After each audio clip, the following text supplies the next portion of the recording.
agora dar continuidade a uma sequência que eu preparei para os irmãos desde domingo até aqui, de 3 sermões.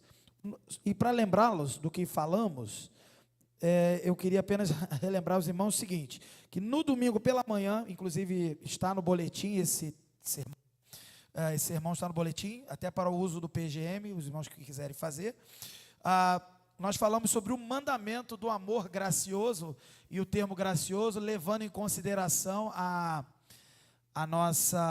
o nosso tema do mês de janeiro, e que também continuará sendo abordado em fevereiro, que é o tema da convenção, que diz, anunciemos o amor gracioso.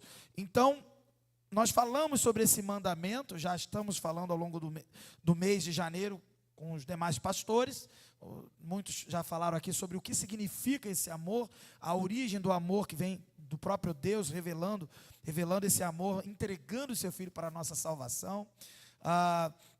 Mas aí nós falamos desse mandamento, dessa conversa que Jesus estava tendo com os seus discípulos, uma conversa de despedida e passando um amor com um novo padrão, que é um padrão agora segundo o amor que ele ia demonstrar, e que para nós já é passado, ele já demonstrou na cruz, ou seja, um amor de morrer pelo seu irmão, é um amor de se entregar por quem Jesus se entregou.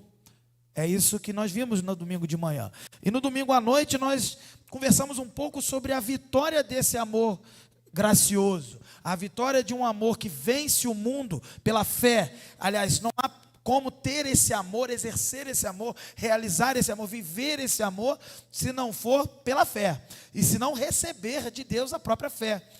E nós falamos isso na parte da noite, esse amor que vence o mundo, esse amor que é expresso por uma relação de Deus amar, e porque Deus ama, Ele nos salva, e porque nos salva, Ele nos dá condições de ter essa fé salvadora, e essa fé salvadora nos molda, nos transforma e nos capacita também para amar a Deus em primeiro lugar, e amando a Deus de que forma? Cumprindo, obedecendo os mandamentos, observando os mandamentos. Para quem pensa que amar a Deus é falar bonito, cantar bonito, falar que Deus é lindo, não, é obedecer os mandamentos objetivamente. E depois, na medida que obedecemos os mandamentos do Senhor, um deles, ou talvez um dos fundamentais mandamentos, ou talvez mais importantes, ou dentro do resumo que o próprio Cristo faz, amar a Deus e amar ao próximo, aí vem o padrão de Jesus, amar o irmão. Amar o irmão é um mandamento. Então não tem como amar o irmão se você não obedecer os mandamentos, se você não receber a fé, se você não aprender a amar a Deus. E aí nós falamos isso à noite.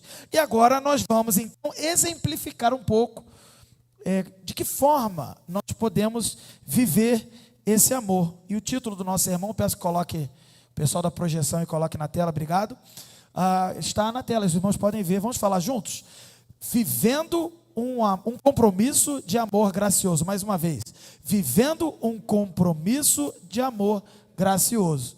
E vamos ver esse texto então, de 1 Pedro, capítulo 4, do verso 7 até o verso 11. 1 Pedro, capítulo 4, verso 7 ao verso 11, já está na tela para quem preferir acompanhar. Eu leio, então os irmãos acompanham. O fim de todas as coisas está próximo, portanto sejam criteriosos e sóbrios, dediquem-se à oração.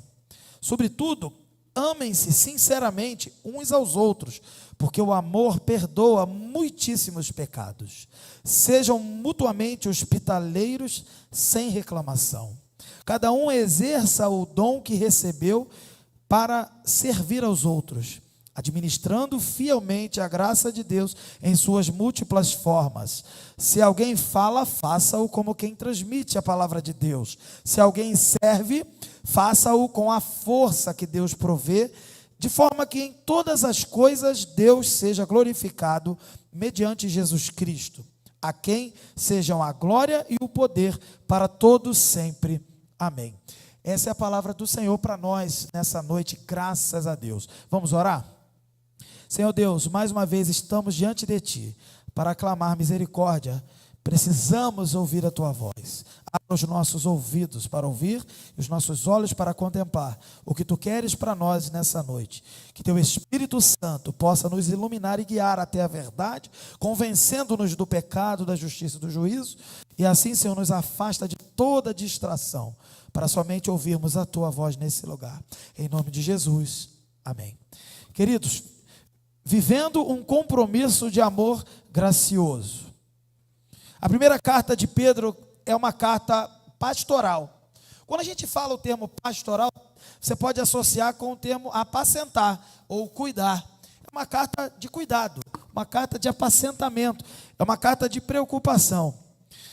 E ela é muito relevante, ela foi escrita por volta do ano 64, 65 depois de Cristo. Se os irmãos lembram, a primeira carta de João, que eu comentei com os irmãos no domingo à noite, ela não foi escrita nesse período, ela foi escrita depois, 85 a 95, essa década aí. Um pouquinho depois, é um outro momento, ainda parecidos, mas é um outro momento.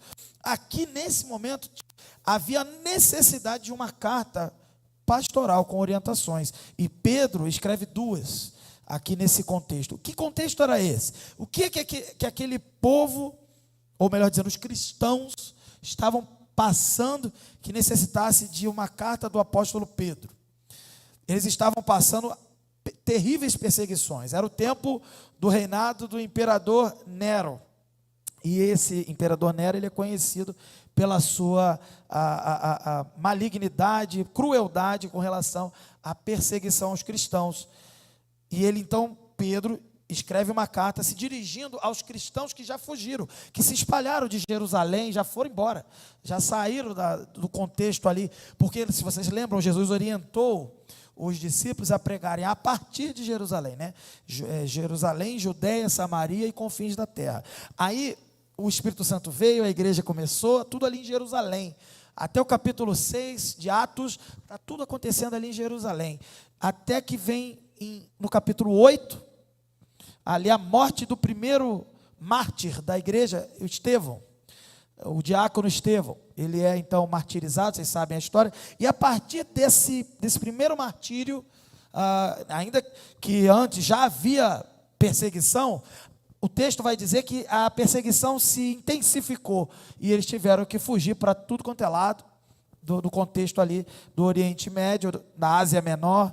Então eles se espalharam e havia um grupo que estava disperso ali no contexto da Ásia Menor. Então Pedro se dirige a eles para cuidar deles, para que uma palavra do Senhor chegue a eles. Então ele escreve essas cartas e ensina como eles deviam proceder no meio de uma terrível, ferrenha perseguição. E esses cristãos, eles, nesse caso, eles eram estrangeiros duplamente, né? Porque nós sabemos que todo cristão, ele é estrangeiro e peregrino. O cristão, ele é estrangeiro nesse mundo, porque ele não pertence mais a essa, não tem a nacionalidade mais desse mundo, né? Vamos dizer assim. Mas ele tem a nacionalidade do reino de Deus, e não pertence mais. E ele é um peregrino, porque ele está aqui caminhando, cumprindo a orientação bíblica de proclamar o evangelho a toda criatura, até o dia que Jesus voltará. E todas as coisas serão consumadas. Então somos peregrinos de forma espiritual, mas aquele povo também era peregrino de forma geográfica mesmo, né? Eles estavam sendo perseguidos, dispersos e passando, vivendo em outras localidades, e eles estavam vivendo, nesse caso, no contexto deles também, num mundo que era hostil e que rejeitava os valores e aquilo que eles criam. E o objetivo dessa carta aqui é encorajar esses crentes a permanecerem. E a gente tem falado sobre amor, né, desde domingo, e eu falei que na cena de Jesus ali com os discípulos, depois da ceia, ele inicia a conversa de despedida, em que ele daria o novo mandamento: amem-se uns aos outros como eu vos amei, mas ele só inicia essa conversa depois que o traidor sai, é o que o texto diz. Aquela palavra final era para quem estava em comunhão com Jesus, e o traidor não permanece. Depois João continua falando isso na sua carta, daquele que permaneçam no amor. Quem serve a Deus permanece, quem é fiel a Jesus permanece. Quem faz parte do time traidor, ainda que pareça amar, na verdade não ama, porque o amor jamais acaba, Paulo diz. O amor é eterno, é o dom eterno. Todos os dons passarão, só o amor vai permanecer. E se aquela pessoa então não permanece, ela não é de Jesus. E João, na sua carta e nas suas cartas, ele nem fica triste. Ele só diz assim: não eram dos nossos. O que eu quero lembrar aqui é isso, é que Pedro também corrobora, ainda que seja numa outra época, anos antes, mas ele está dizendo a mesma coisa: permanecer. É para que aqueles cristãos permanecessem. O objetivo era esse: permanecessem firmes na graça de Deus, vivendo vidas que agradassem a Deus, vidas afastadas do pecado. Esse era o objetivo. E aqui no capítulo 4, que a gente leu esses versículos, Pedro ele vai destacar uma realidade de sofrimento, mas ele também vai apontar para uma necessidade de viver de forma digna diante de Deus e diante das pessoas. Não é porque você e eu possamos estar passando por sofrimento que nos dá a liberdade de chutar o balde e de largar para lá. Vou viver do jeito que eu quiser, que está muito ruim. Não é assim. E Pedro, então, ele fala de sofrimento, e aqui agora, nos versos 7 a 11, que a gente está começando a conversar, ele vai falar de um desafio a gente ter uma postura, mesmo no contexto de sofrimento, uma postura de compromisso total a Jesus. E levando em consideração, no caso aqui de Pedro e todos nós aqui, que o fim está próximo. O fim está próximo. É o que a Bíblia diz. Se a Bíblia diz, eu também digo. Amém? O fim está próximo. Agora, o que significa essa proximidade? Pode ser uma proximidade realmente cronológica, ou pode ser uma proximidade espiritual. De uma forma ou de outra, o fim está próximo. Bem, aqui então nós vemos esse desafio de ter compromisso à luz desse fim que está próximo, e de que forma ter esse compromisso? Manifestando o amor gracioso de Jesus em tudo que for fazer, nas nossas relações entre irmãos, manifestar esse amor. Então essa passagem aqui que a gente está conversando, ela vai nos ensinar, ela vai nos exortar para que a gente seja pronto, preparado para orar, o tempo inteiro em oração. Pronto para orar, fervoroso no amor, para que a gente seja generoso na hospitalidade e fiéis, para que a gente seja fiel, todos nós sejamos fiéis, usando os dons espirituais que o Senhor tem nos concedido. Então, o primeiro ponto, pode colocar, por favor? É o motivo. Pedro vai colocar aqui o motivo para o compromisso. É logo no início do versículo 7. O fim de todas as coisas está próximo. Essa frase aí eu vou comentar já já. O fim de todas as coisas está próximo. Veja na sua Bíblia. Verso 7. O fim está próximo. É isso que Pedro está dizendo. Então, Pedro está querendo dizer o seguinte: o que eu vou falar a partir de agora é levando em consideração o fato de que o fim está próximo. É isso aqui. Então, o motivo para o crente, o cristão ter compromisso, ou melhor dizendo, existem muitos outros motivos para se ter compromisso, mas o motivo para se reforçar o compromisso, ainda que seja num período, num contexto de luta que você e eu possamos estar passando, é porque o fim está próximo. Amém? Você pode dar glórias a Deus porque o fim está próximo, porque se o fim está próximo, significa que não haverá mais choro, significa que não haverá mais sofrimento, significa que o mal será totalmente derrotado, significa que toda a alegria e o amor e tudo aquilo que a gente busca será entregue para nós de forma plena, não apenas espiritual pela fé, mas também a olhos vistos face a face. Sim, o fim está próximo, é motivo de alegria, ainda que seja num contexto de sofrimento. E por isso a gente pode se motivar. Olha, alegre-se, o fim está próximo. Persevere, continue, o fim está próximo. Podemos intensificar o nosso compromisso, porque o fim está próximo. Amém? A iminência do fim, essa é a frase que está aí na tela. A iminência do fim deve levar os cristãos a uma postura de vigilância e preparação espiritual. Temos que viver sempre com a perspectiva do fim. Se a gente esquece que o fim está próximo, a gente afrouxa, a gente desiste, a gente não permanece, a gente larga. A gente tem que lembrar. O motivo, um dos grandes motivos para o compromisso, é que está chegando a hora, Jesus vai voltar, está próximo. Amém? Segundo ponto, e nesse segundo ponto, nós vamos nos desdobrar a esses 4 tópicos aí. no verso 7 ainda, no finalzinho do verso 7 até o verso 11, nós vamos ver isso aí. Aqui nós vamos ver os meios da gente expressar o compromisso. Se a gente tinha um motivo bem clássico, categórico, que Pedro apresenta, que é o fim está próximo, agora Pedro vai apresentar de que forma a gente pode manifestar, o cristão, aquele povo daquela época, e nós aqui também, a gente pode expressar esse compromisso. O porquê é o fim, e a forma, e o meio para expressar esse compromisso, por meio da oração. No verso 7 ainda, ele continua assim, ó: portanto, sejam criteriosos e estejam alertas, dediquem-se à oração. Aqui, Pedro, ele lembra, precisamos, já que estamos vivendo tempos difíceis e sinais de que o fim está próximo, precisamos ser criteriosos. O que é ser criterioso? Ser criterioso é uma pessoa que sabe discernir o que vem de Deus e o que não é de Deus. É uma pessoa que sabe a diferença do bem e do mal. É uma pessoa que sabe a diferença do que é obediência a Deus e do que é pecado. Ser criterioso. E ao mesmo tempo, continuar priorizando aquilo que é de Deus, jogando fora o que não é.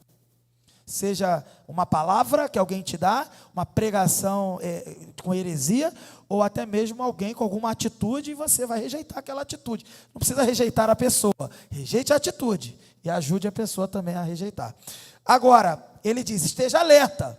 Por que alerta? Porque sim, porque se eu vou ser criterioso, eu preciso estar atento, eu preciso estar vigilante.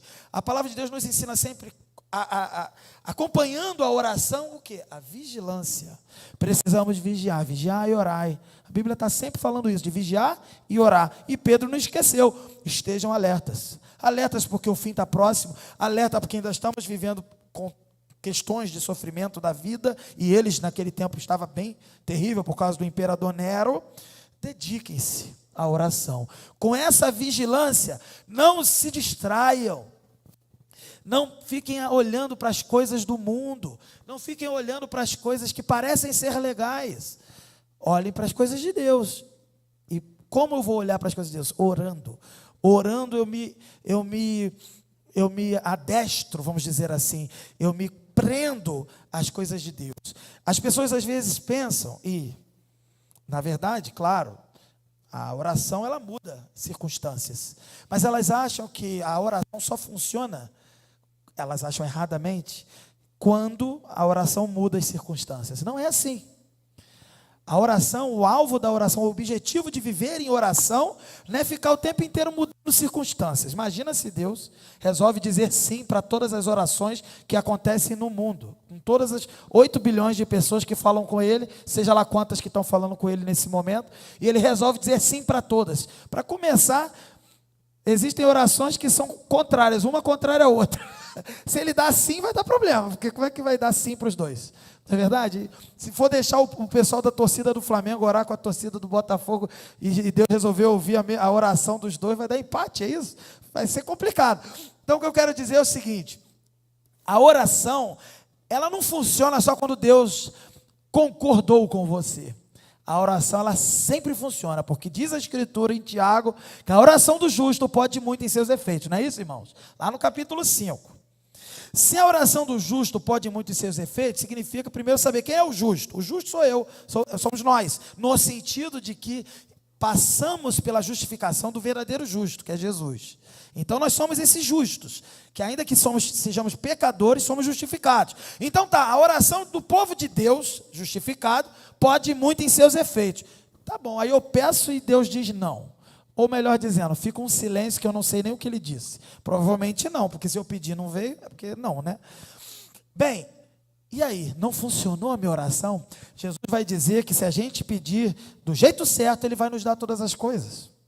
Se a gente juntar todas as informações que a Bíblia fala sobre oração, se a gente lembrar do Pai Nosso como um exemplo de oração, a gente vai lembrar que tem um momento que Jesus fala assim: seja feita a tua vontade, assim na terra como no céu. Pronto, a oração vai dar certo, porque vai ser a vontade de Deus, não a minha, mas a do Senhor. Então você vai pedir, e tem gente que se equivoca, pessoas que acham que determine para Deus, Deus não vai te obedecer, é você que tem que obedecer. peça que Deus sempre dá. Deus não é um garçom que está aqui para te servir. Não é assim que funciona. A oração que deve ser feita é a oração que pede segundo a vontade de Deus. Ela será atendida. Como saber a vontade de Deus? Esse é o ponto. Por isso devemos estar vigilantes, alertas, nos santificando, ou buscando ao Senhor a presença dEle e orando, em primeiro lugar, para glorificar o nome dEle. Quando você lembra do Pai Nosso que estás no céu, santificado seja o teu nome. Ele fala de santificado seja o teu nome, não no sentido que Deus precisa ser santificado, mas que nós sejamos santos ao proclamar e nos dirigirmos ao Senhor que tem nome santo. Ele fala disso. Primeiro, a oração do Pai Nosso nos ensina a se preocupar com a glória de Deus. E assim você vai entender qual é a vontade de Deus. Se preocupando com a glória de Deus, com as questões do reino. Santificado seja o teu nome. Venha a nós o teu reino. Em primeiro lugar. Não é assim que está lá no Pai Nosso? Se você observar o Pai Nosso, ele pede sobre as coisas do alto, para que o nome de Deus seja glorificado. Para depois pedir o pão nosso de cada dia. E não pede cheio de fome, de vontade, não. Pede com moderação. Sabendo quem Deus é e o que é importante. Então você e eu precisamos aprender a orar segundo o coração de Deus. Ainda que também na Bíblia tenha orações de muita dor, de lamento. Próprios salmos mostram essas orações de sofrimento. Até quando o Senhor, o ímpio, vai prosperar? Está lá nos salmos. Não é desrespeito, mas é demonstrar o sentimento e a dor. Percebe? Então cuidado, quando você estiver pensando, aprendendo e querendo colocar em prática a oração, lembre-se disso. Por exemplo, em Romanos, nós vimos com jovens aí no ano passado, que o Espírito Santo intercede por nós com gemidos inexprimíveis, porque a gente não sabe orar, está lá, nós não sabemos orar, e o Espírito Santo nos ajuda na nossa fraqueza, está lá em Romanos 8. Então veja, dedicar-se à oração não é sair daqui igual um religioso, falar qualquer coisa e pedir e Deus vai dar. Não, meu irmão. Primeiro é mortificar a carne ao ponto de buscar ao Senhor em oração. E na medida que você buscar a vontade dEle. O que eu devo falar para ti, Senhor? Porque eu não sei orar. Essa é a ideia. Se você começar a se submeter à vontade de Deus, sabe o que vai acontecer? Vai acontecer uma coisa muito interessante. Você vai ver a oração do justo, que pode muito em seus efeitos, funcionar, mesmo quando Deus não te dá o que você pediu. Porque o que você pediu não era da vontade dEle, era da sua vontade humana, mas não era dEle. E aí quando Ele não te dá o que você pediu, ou seja, a circunstância não mudou, você muda. Você que muda. Muitas vezes a oração, enquanto você pensa que vai mudar tudo à sua volta, vai mudar você. Vai ter momentos que você vai pedir, Senhor, passe de mim esse cálice, igual Jesus falou.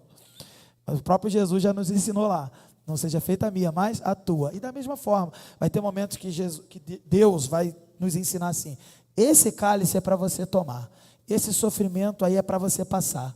Eu quero que você aprenda mais com esse sofrimento.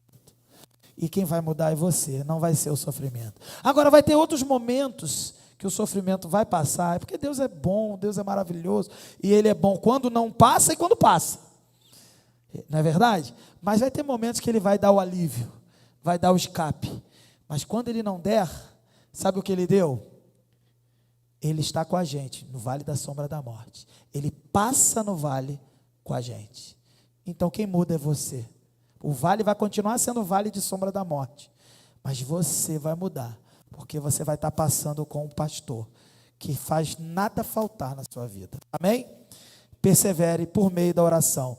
Persevere por meio do amor. Estamos falando de amor. Na verdade, o amor deve ser demonstrado com atitudes práticas, que nós vamos ver, a hospitalidade e o uso dos dons. Mas aqui, ele fala o seguinte no verso 8, acima de tudo, amem sinceramente uns aos outros, porque o amor perdoa muitos pecados. Eu quero dar um destaque a este aspecto do amor, o amor que perdoa muitos pecados.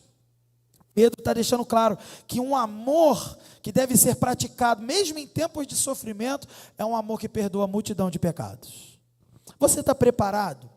A gente nunca está preparado totalmente, mas você tem se esforçado a viver dessa forma, a demonstrar compromisso por meio do amor que perdoa multidão ou muitos pecados? É isso que devemos fazer. O amor é a marca de todo cristão. Pedro ele vai destacar que o amor sincero perdoa essa multidão de pecados. E ele, então, com esta afirmação, ele está dizendo que o amor promove reconciliação, promove a unidade no corpo, na igreja.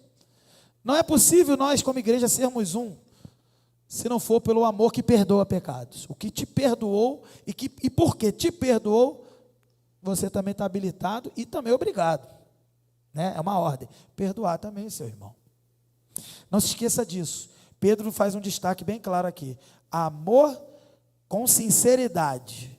Essa sinceridade aqui significa, não é a sua sinceridade na tua força, é a sinceridade de não ter a hipocrisia, de não ter a falsidade, de não ter a pecaminosidade associada ao amor. Só quem pode produzir isso é o Espírito Santo, em mim e em você.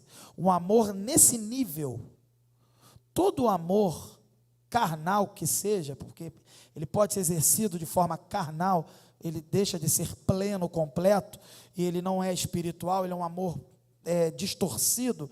Esse amor carnal, ele tenta dizer que você consegue ser sincero, você consegue se entregar por inteiro, você consegue, mas você e eu conseguimos em parte.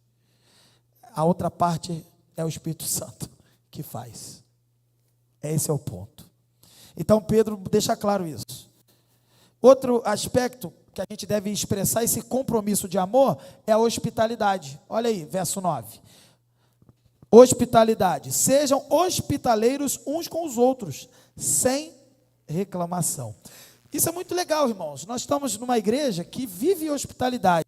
Nós estamos somos uma igreja que faz uso dos pequenos grupos multiplicadores, e esses pequenos grupos são realizados nas casas. Antes dos pequenos grupos multiplicadores eram apenas pequenos grupos, e antes dos pequenos grupos era núcleo de estudos bíblicos, os famosos antigos NEBs, algo do tipo. A gente tem as visitas nas casas. As casas devem estar abertas. O cristão, ele abre a sua casa. Ele abre a sua casa aprendendo com os cristãos primitivos, iniciais aqui. Eles estavam passando perseguição. Eles não podiam ir para templo, eles não tinham como construir templos. Eles só tinham as suas casas e olhe lá, para se reunir. A casa do cristão deve estar aberta. A casa do teu irmão e a sua casa deve estar aberta. Você tem que abrir a casa para o teu irmão, e o teu irmão deve abrir a casa para você, sempre com moderação e equilíbrio. A mesma Bíblia que fala para a gente ser hospitaleiro, ela também fala: tira o pé da casa do teu irmão, para não te enfades de ti, para que ele não se enfade de ti. O que significa isso? Para que ele não se enjoe de você, entendeu? Então tem essa palavra na Bíblia também. Você vai abrir a casa para receber, você vai na casa do teu irmão, mas com moderação, amém? Mas isso é muito interessante. Tem gente que tem o dom da hospitalidade. Tem gente que abre a casa mesmo. Tem gente que abre a casa para um cristão que ele não conhece, do outro lado do mundo, mas ele está aqui, não tem onde ficar, e ele recebe. É isso mesmo, abra a casa. Faça isso. Tem gente que não tem uma casa para receber dessa forma. Mas ainda que não possa receber desta forma, eu posso receber um obreiro que vai pregar na igreja. Ok, quem não pode fazer isso, só esteja com a casa aberta para receber um irmão da igreja, para vocês se ajudarem mutuamente, para a gente poder compartilhar mutuamente as coisas.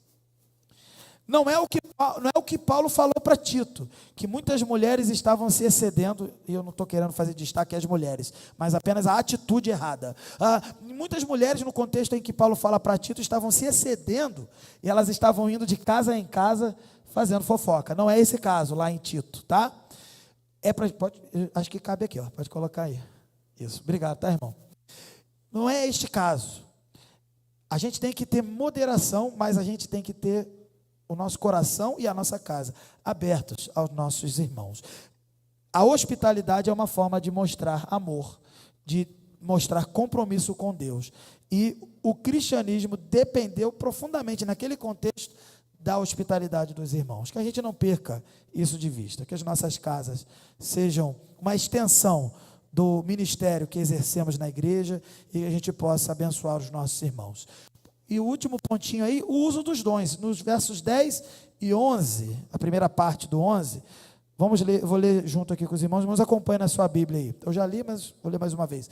Cada um exerça o dom que recebeu para servir aos outros, administrando fielmente a graça de Deus em suas múltiplas formas, ou multiforme graça. Se alguém fala, faça-o como quem transmite a palavra de Deus. Se alguém serve, faça-o com a força que Deus provê.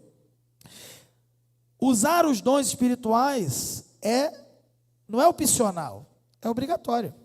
Se o Espírito Santo te deu talentos e também dons espirituais, você acha que é para quê? É para eu ficar rico, vou trabalhar para caramba, ganhar dinheiro e ficar rico. Não, é para você exercer no propósito do reino de Deus. Ainda que uma das ferramentas que Deus tenha permitido você ter, seja uma casa, uma empresa, o que for, um talento para administrar, ou até um dom mais espiritualístico, vamos dizer assim, ou até mais místico, que seja, né, uma palavra profética, uma palavra de discernimento na vida de alguém, permita ao Senhor te usar. Aqui Pedro deixa bem claro que nós somos chamados para administrar os dons espirituais com fidelidade. Se o Senhor te deu, não é só para você, é para abençoar o reino e os irmãos. Como a gente pode, então, administrar esses dons com fidelidade? Servindo ao próximo, servindo ao irmão, agradando a Deus em tudo que a gente for fazer. Seja falando, seja servindo, como está no versículo. A gente pode encorajar as pessoas com o evangelho, pregar o evangelho, a gente pode fazer alguma coisa relacionada à ação social, não importa, está dentro daquilo que a palavra de Deus aprova, incentiva e prevê, e você tem essa condição, foi Deus que te deu, não negligencie, faça isso para o reino, faça isso para ajudar os irmãos, seja para que haja salvação, ou para que haja sustento e cuidado na vida do irmão. Cada ação nossa tem que refletir, meus irmãos, essa multiforme graça de Deus. Não adianta você falar que eu não tenho muita opção, eu não tenho muito talento. Eu não estou falando para você vir aqui ser um pianista. Eu não estou falando para você vir aqui ser uma pessoa que fala bonito aqui na frente, declamar uma poesia, fazer um teatro. Se você não tem esse talento, não precisa fazer isso. Mas todo cristão tem alguma habilidade, e além da habilidade, ele tem o seu dom espiritual para servir no reino de Deus.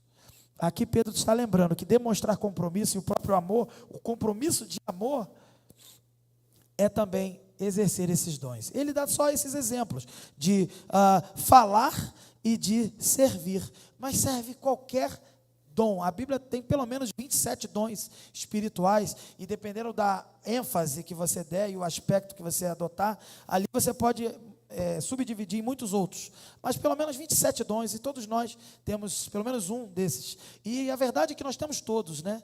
Nós temos todos os dons, porque temos o Espírito Santo em nós, que é o dono dos dons, mas precisamos despertar os dons, e se eles já estão despertos, precisamos usá-los, para que o reino de Deus cresça, amém? Para que o nosso irmão seja abençoado, para que o nosso irmão seja cuidado. É isso que Pedro está preocupado, dos irmãos cuidarem-se uns dos outros, ajudarem uns aos outros. Que você possa, pelo menos se você não sabe ainda, identificar o seu dom, e na medida que você percebe que você tem essa habilidade e esse talento, e também esse dom espiritual, você possa abençoar. Pastor, eu tenho que fazer um curso de dom. Ok, não tem problema, a gente pode ajudar, a EBD está de volta, né? Também vai falar sobre isso, e existem treinamentos que nos ajudam a identificar. O que não pode é a gente não participar, o que não pode é a gente não se envolver, o que não pode é a gente dizer que não vai ajudar, porque não existe cristão que não ajuda.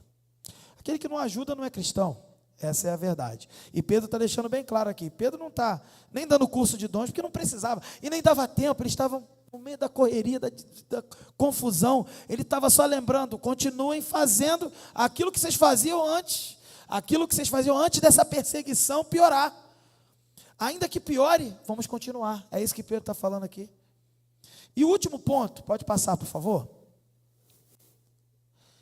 o propósito desse compromisso. Falamos o motivo, o fim está próximo, falamos os meios de manifestar o compromisso, esses 4 motivos aí: oração, amor que perdoa pecados, multidão de pecados, hospitalidade e o uso dos dons. Agora, Para quê? O propósito, qual é o objetivo de exercermos compromisso com Deus de amor? Qual é o propósito? Está aí, no finalzinho do verso 11. De forma que em todas as coisas Deus seja glorificado mediante Jesus Cristo, a quem sejam a glória e o poder para todo sempre. Amém. Você pode pensar assim: eu quero fazer porque eu amo as pessoas. Não está errado, está certo. Eu quero fazer porque as pessoas precisam. Não está errado, está certo. Eu quero fazer porque o reino cresça. Não está errado, está certo.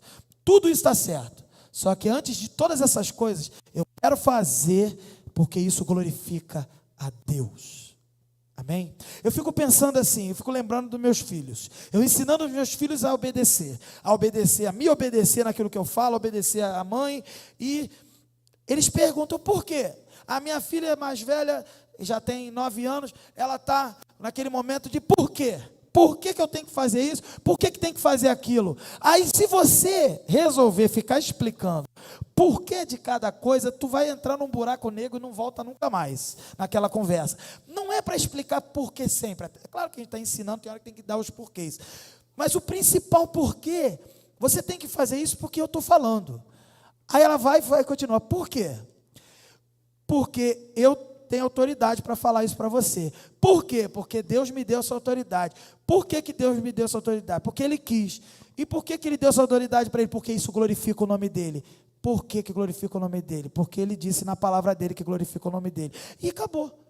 E aí vai ter uma hora que vai acabar. Porque tudo vai se resumir a agradar a Deus. Por quê? Porque Deus. Porque para a glória de Deus. Aí de mim, se eu estiver falando uma coisa que não agrada a Deus. Aí se ela falar por quê, eu falei: ih, caramba, não, isso aqui não glorifica a Deus, não. Não faz isso não, filha, eu mudei de ideia. Mas na maioria das vezes, quando a gente está fazendo o que Efésios diz, que é ensinar no Senhor, não na nossa cabeça, mas no Senhor, é porque Deus, vai chegar no porquê Deus. Então aqui é isso que está acontecendo. Por quê? Qual é o propósito? Glória de Deus. É isso que Pedro está lembrando aqui. Que Deus seja glorificado mediante Jesus Cristo. É para isso, desta forma, em todas as coisas Deus vai ser glorificado. O alvo da nossa vida, irmãos, é glorificar a Deus. Quando a gente vive em obediência, em amor, em serviço, usa os dons, ora, Deus é exaltado, Deus é adorado, Deus é glorificado. Muito bonito estarmos aqui, eu pregando, orando, a gente sentir esse momento agradável, essa presença de Deus, glória a Deus, aleluia, falar tudo isso, é gostoso demais. Mas a nossa vida tem que glorificar a Deus.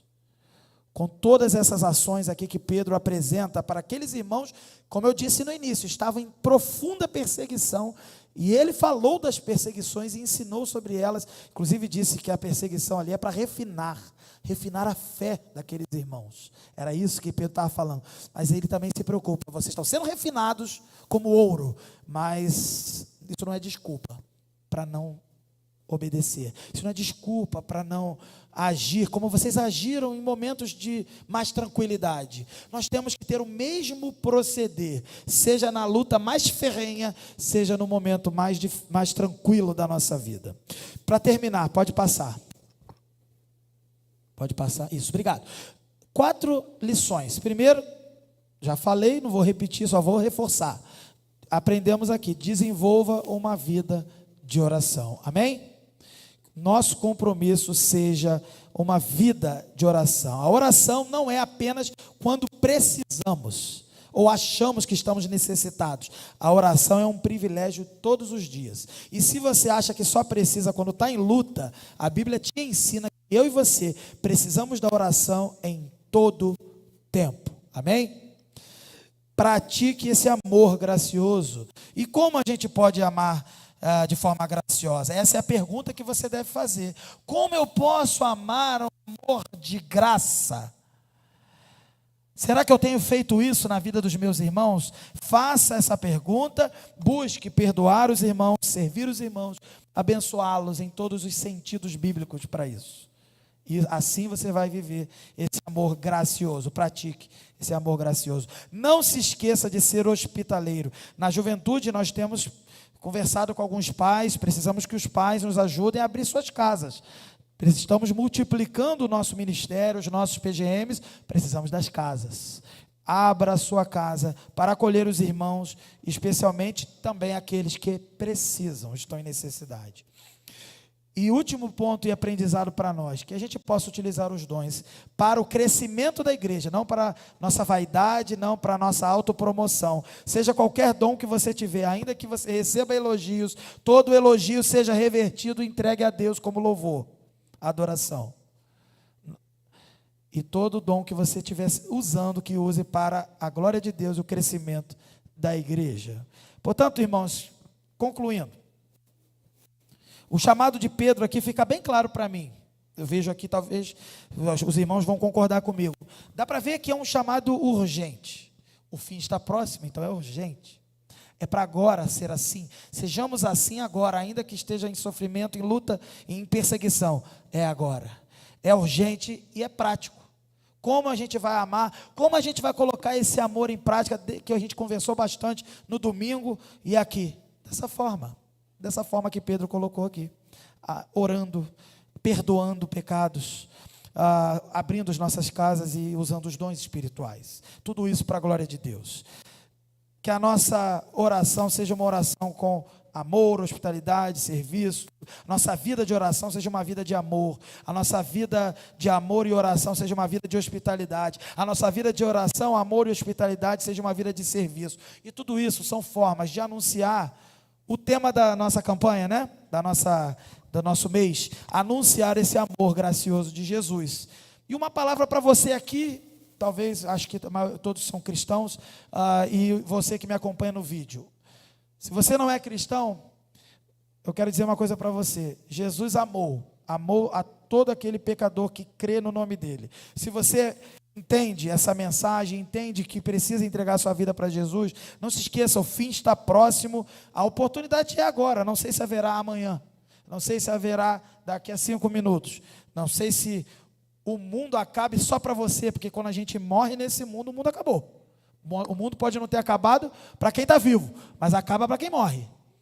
E eu quero dizer para você que me ouve, que se o fim está próximo, é melhor você fazer a sua escolha agora.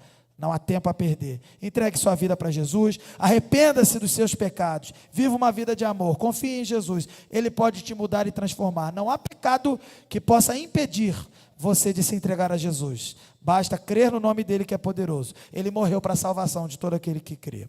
E nós aqui ficamos com o seguinte, que a gente possa se comprometer a viver esse amor de Deus, viver essa vida que é para Deus em primeiro lugar e é também para os irmãos, que nós possamos colocar em prática esse amor, essa hospitalidade e esse serviço e os dons que Deus nos deu, que a nossa vida possa, irmãos, refletir a glória de Deus em tudo que a gente for fazer, que a gente possa sair daqui com os nossos corações inundados, inflamados de motivação bíblica, espiritual, lembrando que a gente foi chamado para uma vida maior, algo maior, uma realidade de vida maior, que a gente foi chamado para refletir esse amor gracioso em Cristo. Vivendo dessa forma, a gente reflete Jesus, vivendo dessa forma, as pessoas aprendem e sabem quem é Jesus, em cada gesto, em cada palavra, em cada atitude.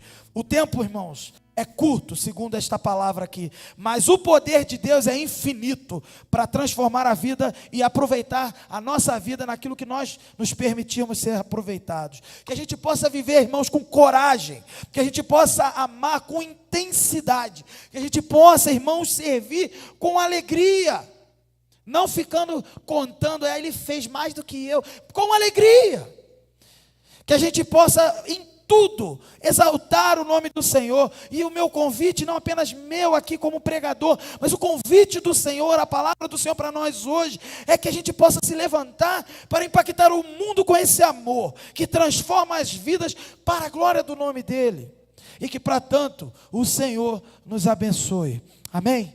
Vamos orar, vamos ficar de pé?